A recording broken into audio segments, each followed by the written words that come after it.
Salut, je te fais cette vidéo en croisant les doigts pour qu'elle ne se coupe pas parce que je l'ai déjà faite 3 ou 4 fois.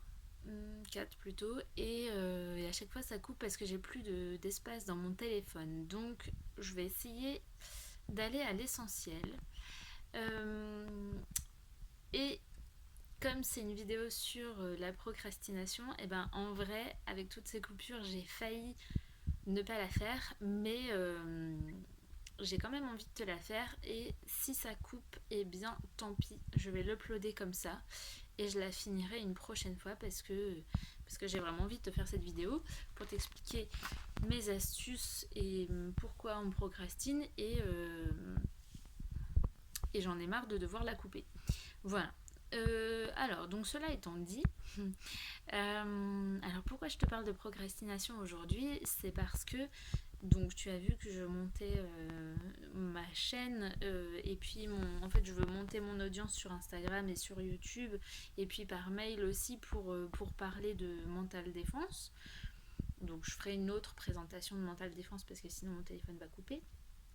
Mais pour résumer, ça va être toutes les techniques qui te permettent de bien utiliser ta machine qui est ton cerveau, et pour pouvoir être efficace, être libre et en fait choisir ta vie et ne plus la subir. Et choisir ta vie en société aussi et ne plus subir, voilà, pouvoir faire des... En tout cas avoir toutes les infos pour pouvoir faire des vrais choix, quoi.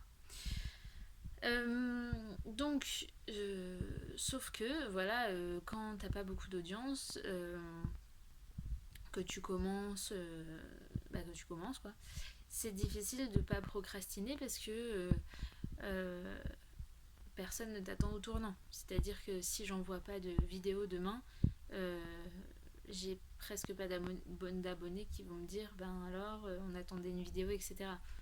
Ce qui peut être le cas quand tu commences à avoir une chaîne un peu plus importante. Euh, et puis il y a aussi une énorme peur de l'échec en fait. Quand tu, voilà, c'est aussi pour ça qu'on procrastine, c'est que on est complètement paralysé par la peur de l'échec. Donc pour en venir plus précisément au mécanisme de la procrastination, en fait, la procrastination, ça vient d'une petite zone de ton cerveau qui s'appelle l'amygdale cérébrale. C'est la zone qui se met en branle quand tu es en danger. Donc, par exemple, si tu dors chez toi la nuit, t'es tout seul, il n'y a personne, etc., et que t'entends un bruit chez toi, bah, tout de suite tu vas te réveiller, et en fait cette zone elle s'active pour que tu te bouges les fesses, quoi, enfin voilà, elle va t'envoyer des signaux pour dire il y a un danger, faisons quelque chose. Et à partir de là, tes deux solutions d'action, tu l'as sûrement deviné, ça va être soit la fuite, soit l'attaque. Ça vient forcément de nos comportements. Enfin, ça vient de qui on était avant. C'est-à-dire que quand les hommes étaient préhistoriques, ou même dans l'histoire de l'homme en général, quand tu as un danger, euh, voilà, il faut pouvoir réagir. Et puis du coup, les deux solutions de réaction, c'est toujours ça. C'est toujours l'attaque ou la fuite. Et ben du coup, c'est ce qui se passe dans nos vies modernes, sauf que c'est plus un mécanisme qui est tellement adapté parce que maintenant, en tout cas dans le cas de la procrastination, et ben c'est des mécanismes qui se mettent en route quand quelque chose te fait du mal ou te menace, mais pas forcément des choses qui sont vraiment menaçantes en soi. C'est-à-dire, par exemple, si tu as un boulot à faire, mais que t'es pas sûr d'y arriver, et ben cette zone, elle peut se mettre en route et, et te dire, ce boulot est un danger, fuyons-le. Et c'est là que tu procrastines. C'est ce qui se passe quand tu dois faire par exemple ta feuille d'impôt et que tu te sens en danger. Alors tu te sens pas forcément en danger, mais en fait c'est comme ça que ton cerveau réagit. C'est-à-dire que le danger, ça va être de pas y arriver, putain je tremble, excuse-moi, et pardon pour ce gros mot, mais voilà, de pas y arriver, de de, de te prendre une majoration, ce genre de choses. Et en fait, du coup, plutôt que de te dire, ben tiens, je vais appeler les impôts, je vais le faire, etc., tu peux choisir de procrastiner et de fuir ta feuille d'impôt et du coup de la remettre complètement au lendemain ou au mois d'après. Ce qui n'est pas la solution, tu en conviendras.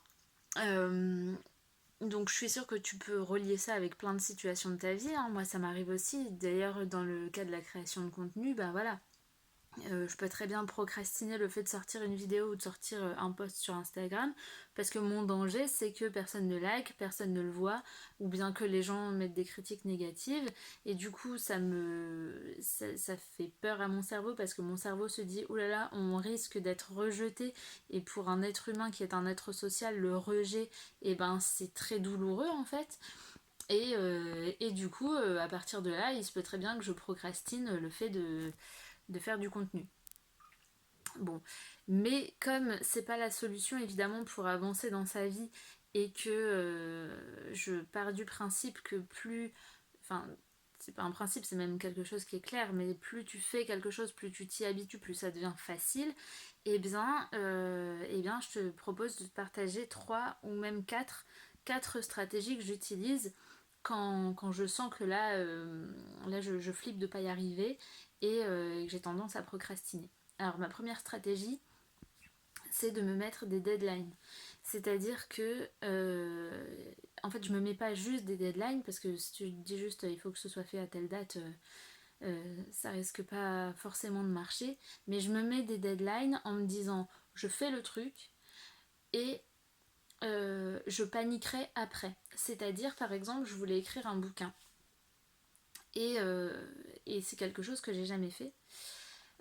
J'ai déjà fait un bouquin pour autre chose, c'était pour du boulot, donc c'était différent parce que c'était quelque chose que j'avais déjà potentiellement fait, mais là je voulais vraiment écrire un bouquin de témoignages. Et du coup, c'était quelque chose que j'avais jamais fait, j'avais très peur en fait, j'avais peur de pas y arriver, j'avais peur que ce soit pourri, j'avais peur d'avoir rien à dire, de pas pouvoir remplir à peu près la taille d'un bouquin, j'avais peur de me rendre compte que mon style était trop nul, euh, etc., etc., tu vois.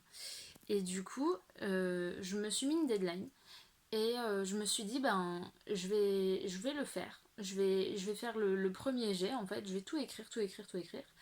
Et je flipperai après. C'est-à-dire, en fait, du coup, ça marche très bien parce que, enfin, tu l'essaieras pour toi, tu me diras. Mais ce qui est bien, c'est que tu refuses, comment dire, tu n'annules pas ta peur. En fait, euh, excuse-moi, je bloque un peu et je vais pas couper parce que j'ai pas de logiciel de montage. Mais en fait, tu annules pas ta peur, tu lui permets d'exister, mais juste tu la diffères. En fait, tu procrastines ta peur si tu veux. Et du coup, eh ben, je me suis dit, je vais écrire mon truc. Je m'en fous si c'est pas terrible, je m'en fous si c'est mal écrit, je m'en fous des fautes d'orthographe, etc. Mais je le fais. Et en fait, et ensuite, une fois que j'aurai fait la grosse partie là, eh bien, à ce moment-là, je m'autoriserai le fait d'avoir peur. Et puis ensuite, je me referai toute une phase de réécriture ou à nouveau, je différerai ma peur. Je sais pas si tu vois ce que je veux dire et si c'est assez clair. Mais, euh, mais donc voilà. Et en fait, le fait d'utiliser cette stratégie, eh ben, ça m'a permis d'écrire tout mon premier jet. Et en vrai, j'ai réussi à sortir 200 pages. Alors ok, là, je suis dans la phase de relecture. C'est pas forcément terrible à tous les endroits. Mais en tout cas, ça a le mérite d'être fait et je sais maintenant que je peux remplir 200 pages sur un sujet. Et franchement, ça te libère et tu te sens quand même plus cool. Donc voilà, astuce numéro 1, différer ta peur. Tu fais ton truc et tu t'autorises à flipper, mais après, une fois que le truc est fait. Et tu vas voir, ça va déjà faire un gros changement. Deuxième astuce, j'utilise des mantras. En fait, quand il y a vraiment un truc comme ça qui me fait flipper, je me mets des mantras un peu partout. Je les écris. Alors en vrai, j'en ai écrit sur mon miroir, ou bien sur des petits post-it que j'affiche, ou bien dans mon téléphone. J'ai une application qui met un post-it sur le téléphone. Ça s'appelle, je sais plus. Si je la retrouve, je te la mettrai en description. Mais voilà, je me mets des post-it ou des mantras ou des mots sur le miroir ou ce que tu veux. Et mes 3 mantras en ce moment, c'est fait est mieux que parfait. Alors ça, je l'ai trouvé sur un groupe Facebook qui est vachement bien. Ça vient de Antoine Blanche Maison. Deuxième mantra que j'utilise depuis longtemps, c'est la peur se dissout dans l'action. Et le troisième, alors ça je l'avais trouvé dans un bouquin, je crois. Et le troisième, c'était comme l'appétit vient en mangeant, la motivation vient en faisant. Et ça c'est pareil, c'est vrai que ça t'aide à te lancer dans le boulot. Et, euh, et c'est vrai qu'une fois que t'es lancé, finalement, bah ça va mieux quoi. Voilà. Euh, hum, hum, hum. Alors, à la fin, je te donnerai vraiment une astuce contre-intuitive, mais je vais t'en donner une autre avant.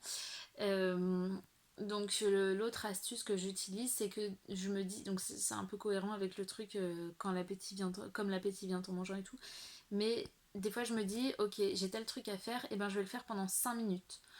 Même si c'est un truc long, tu vois, genre justement écrire mon bouquin, rédiger un bilan, des fois j'ai des bilans à rédiger, faire des papiers, etc. Et ben je sens que j'ai du mal à m'y mettre, tout ça, je me trouve des excuses, ouais, j'ai pas assez de temps et tout. Et ben je me dis, je vais le faire pendant 5 minutes. Et en fait, souvent ça permet de lancer la machine et une fois que t'es lancé, bah après c'est plus facile. Donc voilà, tu peux utiliser aussi cette technique, te dire je le fais 5 minutes. Et maintenant je te donne ma dernière technique qui est vraiment contre-intuitive, mais en fait ça permet justement de lâcher ce perfectionnisme en fait qui t'empêche de faire ton taf ou de faire ce que tu as à faire. C'est que je me mets à la tâche en me disant de toute manière ce sera pas terrible. Voilà. Alors c'est contre-intuitif parce que souvent on me dit ouais, fais du mieux que tu peux, vas-y donne ton meilleur, dis-toi que tu vas être le champion, etc. Ouais, sauf que dans certains cas en fait ça te bloque, enfin je sais pas toi mais je suis désolée, je tremble mais voilà, tant pis. Fait est mieux que parfait, tu vois. Mais voilà, des fois en fait le fait de te dire ouais je vais être le meilleur, je vais y arriver, etc. Bah en fait ça te, enfin moi personnellement ça me bloque complètement et du coup je me mets à me comparer avec tout le monde. Ouais mais telle personne elle est meilleure que moi, tel mec qui fait des vidéos YouTube il fait des montages de dingue et tout, etc., etc. Et moi j'ai même pas de pied photo, enfin tu vois. Et, et du coup, en fait, si tu te compares tout le temps comme ça, et si tu veux faire vraiment des trucs parfaits, bah tu peux essayer, hein, mais moi je sais que je vais jamais le faire si je veux faire le truc parfait. Ou alors je vais prendre 15 ans à faire mon truc et en fait dans 15 ans YouTube ce sera plus YouTube comme maintenant et moi je serai juste au point où je serai capable de faire des vidéos YouTube, tu vois, donc voilà. Mais mais en fait, donc tout à l'heure, bah, j'étais en train de commencer à flipper par rapport à ça, tu vois, à me dire, ouais, je dois faire une vidéo YouTube, mais j'ai le track, blablabla, blablabla. Et en fait, j'ai fini par me dire, donc par me rappeler de ce truc que je me dis d'habitude, c'est-à-dire me dire, ben, fais-le. De toute façon, on s'en fout, ce sera pas terrible. Voilà, c'est pas un manque de respect envers toi ou quoi. Vraiment, j'ai envie de te faire du contenu qui compte et qui va t'aider dans ta vie et de t'apprendre les choses que moi j'ai eu l'opportunité d'apprendre. Sauf que, euh, sauf que je sais que si je me mets trop la pression, et ben je t'apprendrai strictement rien parce que je vais flipper, je vais me comparer avec tout le monde, etc., etc. Tandis que si je me dis, je sais qu'au fond j'ai envie de te donner du bon contenu. Donc, donc c'est pas ça le problème. Le problème c'est vraiment le perfectionnisme. Donc si je me dis, bah fais ta vidéo, de toute façon ce sera pas terrible, mais bon, tu fais ce que tu peux, etc. Et ben, au moins, tu vois, je l'ai fait ma vidéo et j'ai pu te transmettre mes astuces. Maintenant, je sais pas si tu l'as regardé jusqu'au bout, mais si t'es toujours là, et ben merci. Euh, et puis, bah, hésite pas à me mettre un petit commentaire, à t'abonner, tout ça, enfin, les trucs que disent les youtubeurs d'habitude. Et puis s'il y a des sujets qui t'intéressent, hésite pas à me le dire aussi en commentaire. Et j'essaierai, enfin je te ferai des vidéos comme ça tous les jours, parce que pour l'instant c'est le défi d'en faire tous les jours, donc voilà. Mais je te ferai des vidéos tous les jours pour que tu puisses choisir et pas subir ta vie. Ciao!